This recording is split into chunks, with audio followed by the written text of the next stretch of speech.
Operation Mincemeat, the dead man who changed World War II. April 30th, 1943.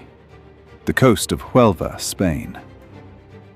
A Spanish fisherman named José Antonio Rey Maria pulls his boat through the cold Atlantic shallows and notices something wrong. Floating face down in the surf is a man, a British officer, dressed in full military uniform, wearing a trench coat. Attached to his wrist, a briefcase. The man had no visible injuries from battle. He appeared to have drowned, perhaps after a plane crash. The Spanish authorities notified the British consul, as was customary, and prepared to hand over the body. But the British were not panicked. They were not grieving. They were waiting. Because that man was never alive. His name, the name they gave him, was Major William Martin. But in reality, he was a homeless man who had died in London weeks earlier after swallowing rat poison. He had no family, no history, no future. But in death, he was about to become the most important soldier in World War II. To understand why this bizarre operation existed, we need to step back to the spring of 1943 and into the mind of Allied leadership. By this point in the war, the Allies had driven Axis forces out of North Africa. A massive Allied army now sat ready on the shores of Tunisia, waiting for the next great offensive. The question was, where? Geographically, the answer was almost obvious. Sicily, the large island perched at the toe of Italy, was the logical stepping stone into Europe. From Sicily, the Allies could push north into the Italian mainland, stretching German resources and opening a southern front. Adolf Hitler knew this too, and so did his generals. An Allied invasion of Sicily was so predictable that the Germans had already begun reinforcing it. Panzer tank divisions, coastal artillery, thousands of troops dug into defensive positions. If the Allies hit Sicily head-on, they would face a bloodbath. What the Allies desperately needed was a way to make the Germans look somewhere else, to pull their forces away from Sicily before the invasion began. They needed a deception, something so convincing, so meticulously constructed, that Hitler himself would believe it. They needed Operation Mincemeat. The idea did not come from a general or an admiral. It came from a spy novelist. Lieutenant Commander Ewan Montague was a barrister and naval intelligence officer, sharp, creative, and deeply unconventional. Alongside him was Flight Lieutenant Charles Cholmondeley, a Royal Air Force officer with a flair for the dramatic. Together, they worked in a department so secretive it was simply called Section 17M, tucked inside British naval intelligence. Their guiding inspiration came from a pre-war memo written by none other than a young intelligence officer named Ian Fleming, the same Ian Fleming who would later create James Bond. In the memo, Fleming had suggested planting false documents on a dead body and allowing it to wash ashore in enemy territory. Fleming called it a wild scheme. Montague and Cholmondeley called it a plan. The concept: take a dead body, dress it as a British military officer, give it a complete, airtight false identity, then plant secret documents in its possession. Documents that would mislead the Germans about where the Allies planned to invade next. Simple in theory, extraordinarily complex in execution. Because in order for it to work, every single detail had to be real. Every layer of the lie had to be believable. A forged letter was not enough. The Germans were sophisticated. They would check everything. So Montague and Cholmondeley set about constructing an entire human life from scratch. The body came from London's coroner system. A man in his early 30s, Glyndor Michael. had died of phosphorus poisoning after consuming rat poison, possibly intentionally. He had no next of kin, no one to miss him, no record of consequence. His body was preserved in dry ice and held in secret storage. The team gave him a new name, Captain, later promoted to Major, William Martin of the Royal Marines. Then they built his entire world. They created a Royal Marines identity card with his photograph. They gave him a naval paybook showing months of service. They created receipts from a London tailor, a bill from his naval club, a letter from his bank warning him about an overdraft. They gave him love letters, passionate, tender, slightly playful letters from a fictional fiancée named Pam. They even included a photograph of Pam, which was actually a photograph of a female MI5 clerk who volunteered her image for the mission. They gave him theater ticket stubs from a West End show, used ones, creased just right. They gave him a letter from his father, a letter from his solicitor about a family estate dispute.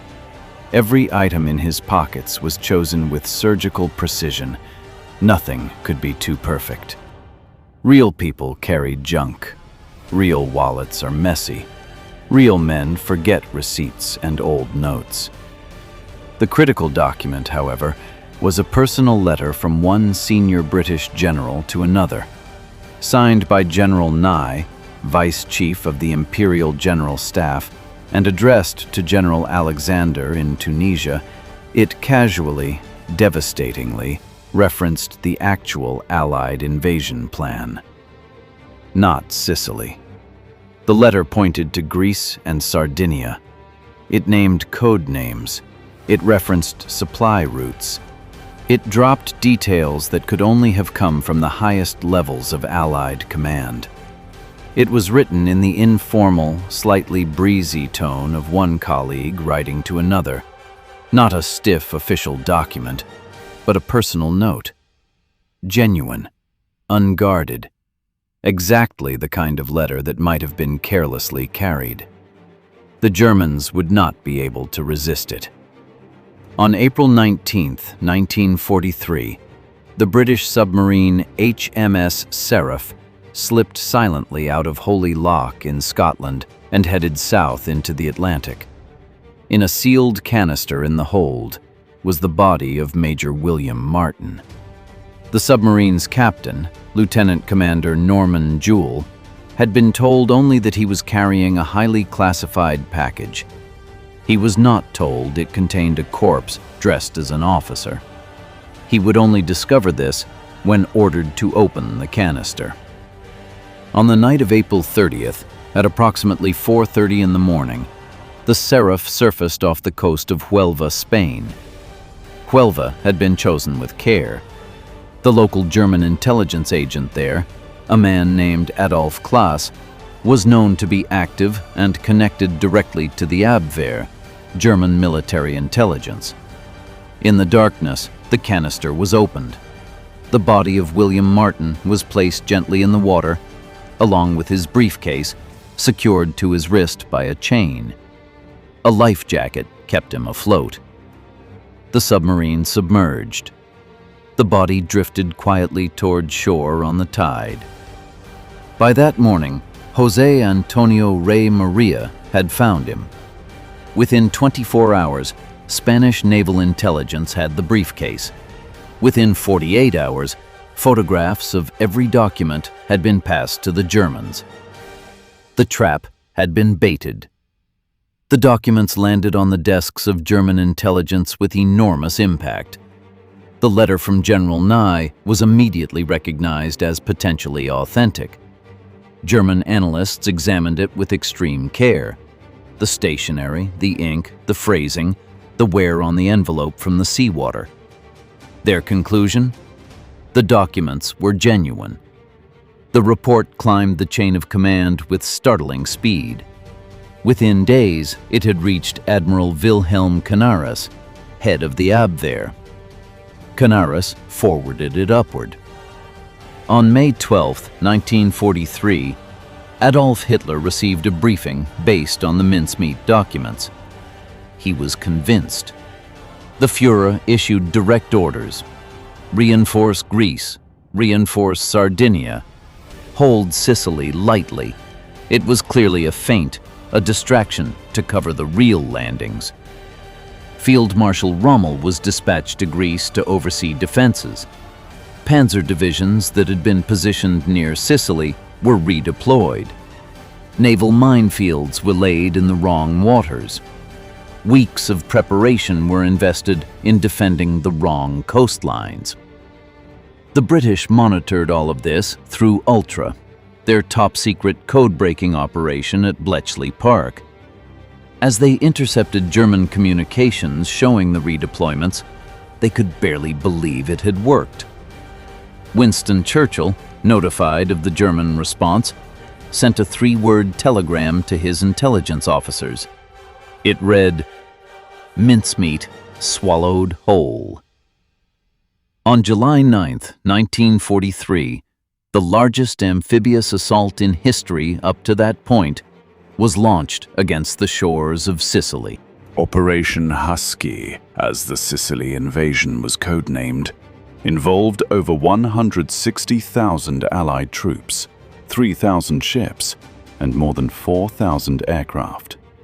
It was a massive, coordinated assault across the island's southern and eastern coastlines. And because of Operation Mincemeat, the German defenses were fractured, undermanned, and pointed in the wrong direction. The Italian coastal divisions, poorly equipped and low in morale, collapsed quickly. German reinforcements were slow to arrive. Many were still stationed in Greece, waiting for an invasion that would never come. By August 17, 1943, just 38 days after the landings, Sicily was in Allied hands. The consequences cascaded rapidly. The fall of Sicily directly triggered the collapse of Mussolini's government. The Italian dictator was arrested by his own king. Within weeks, Italy began negotiating a secret armistice with the Allies. On September 8, 1943, Italy officially surrendered, switching sides entirely. The southern flank of the Axis was gone. The road to Rome was open. The road to Berlin had its first turning point in southern Europe. And it had all begun with a dead man in a trench coat, floating in the tide off the coast of Spain. For decades after the war, the true identity of William Martin was classified. The official story mentioned a man with no name, no past. When the story was finally declassified and historian Roger Morgan began investigating, he traced the body to a man named Glyndŵr Michael, a Welsh labourer born in 1909, who had grown up in poverty and spent his final years homeless on the streets of London. He had no known family. He died alone, in a warehouse, having ingested rat poison. There is no record of whether his death was accidental or deliberate. For years, his grave in Huelva bore only the name William Martin, the identity he had been given in death. It was not until 1998 that the Commonwealth War Graves Commission added his real name to the gravestone. It now reads, Glyndŵr Michael, served as Major William Martin, Royal Marines. There is something profound in that. A man who, in life, was invisible to society, without home, without record, without anyone to mourn him, became, in death, one of the most consequential figures of the Second World War. He did not choose his mission. He never knew it existed. But the lives saved in Sicily, the thousands of soldiers who did not face the full force of prepared German defenses, owe something to him, to a man whose name history almost forgot entirely. Operation Mincemeat did not win World War II on its own. Wars are not won by single acts, however brilliant. But it remains one of the most studied, most celebrated, and most influential deception operations in the history of modern warfare. It demonstrated something crucial, that in war, the mind is as powerful as the weapon, that a well-crafted lie, delivered at precisely the right moment to precisely the right person, can reshape entire campaigns. Military strategists still study mincemeat today. Intelligence agencies use it as a case study in what is called strategic deception, the art of shaping an enemy's perception of reality. It also influenced the design of later Allied deception campaigns, including the extraordinary Operation Bodyguard, the vast deception operation that preceded the D-Day landings in Normandy in June 1944. By then, British intelligence had refined the craft that mincemeat had proven possible. And at its heart, mincemeat was a story about creative thinking under impossible pressure. Two relatively junior officers, armed with very little except intelligence and imagination, devised a plan that their superiors doubted, that logic suggested could not work, and pulled it off with extraordinary precision. Sometimes the strangest idea in the room is the right one. A fisherman pulled a body from the sea. A German spy photographed the papers in its briefcase. Hitler redirected his armies, and the course of the war shifted, not on a battlefield, but in the cold waters of the Atlantic, in the dead of night, off the coast of Spain. Operation Mincemeat remains one of history's greatest reminders that the truth is only what people believe, and that belief, carefully constructed, can be more powerful than any army. The dead man changed the war, and his name was Glyndŵr Michael.